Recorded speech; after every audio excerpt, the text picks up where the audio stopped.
Senior junior ভেদাভেদ নয় আর তোমরা এক আলোকবর্ষ এগিয়ে দিয়েছো। এবার ভরসা রাখো আমাদের উপর, তবে আমরাও ম্যাচ জেতাতে পারি, দায়িত্ব নিতে পারি, এ প্রমাণ রেখেছি সবে।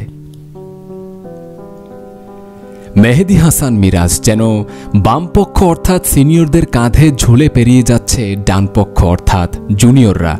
বলি আউড়ানো হচ্ছে কে ধরবে ভবিষ্যতের হাল। তরুণ যার পায়ের তলায় সর্ষে আগলে রেখে কে হবে তার ভরসে, যেখানে কড়ায় গণ্ডায় অঙ্ক কষে ক্যালকুলেটরে হিসেব মিলিয়ে তবেই লেখা যায় বামপক্ষ সমান ডানপক্ষ প্রমাণিত। এখানে হিসেবের খাতা আবার তুলে দিতে হয় সমালোচকদের হাতে, সেখানে প্রমাণের চেষ্টা হয় তোমার জন্য এই অঙ্কের সূত্র দেশ এবং দেশের বাইরে ভিন্ন।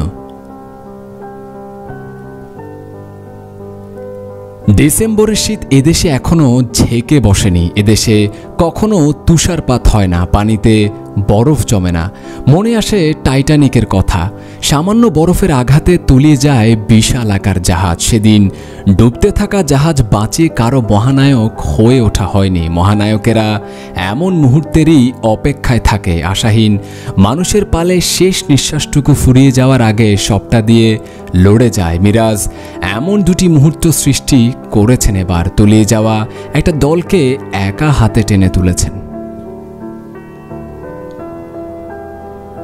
মানুষ ভুলেই গিয়েছিল ব্যাট হাতেও দক্ষ নাবিকের মতো দলের হাল ধরতে পারেন। আসলে বোলার হতে বাধ্য হয়েছিলেন মিরাজ।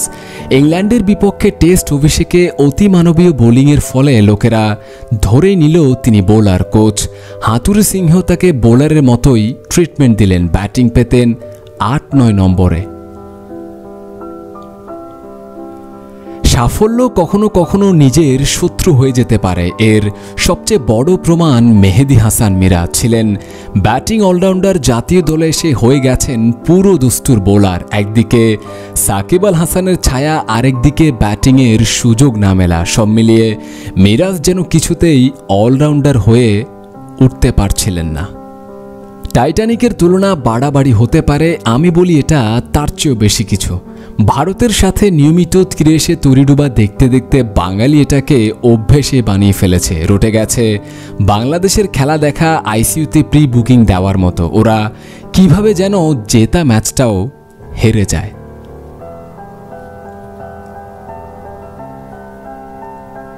তামিম ইকবাল একবার বলেছিলেন, যেদিন সিনিয়ররা ম্যাচ জেতাতে ব্যর্থ হবে, কোনো এক জুনিয়র যদি সেদিন ম্যাচ জিতিয়ে দেয়, তবে বুঝবেন বাংলাদেশ ক্রিকেটের ভবিষ্যৎ তারারা এসে গেছে। মিরাজ এভাবে মহানায়ক হয়ে উঠবেন ভেবেছেন কেউ? এখন এদেরকে তরুণ বলা চললেও নতুন বলা যায় না। দলের সঙ্গে আছে একটা দীর্ঘ সময় ধরে, তাই এবার সব বুঝে নেবার পালা, হিসেব চুকিয়ে দেবার পালা। সময়টা প্রমাণের, টাইগার সব জায়গাতেই টাইগার।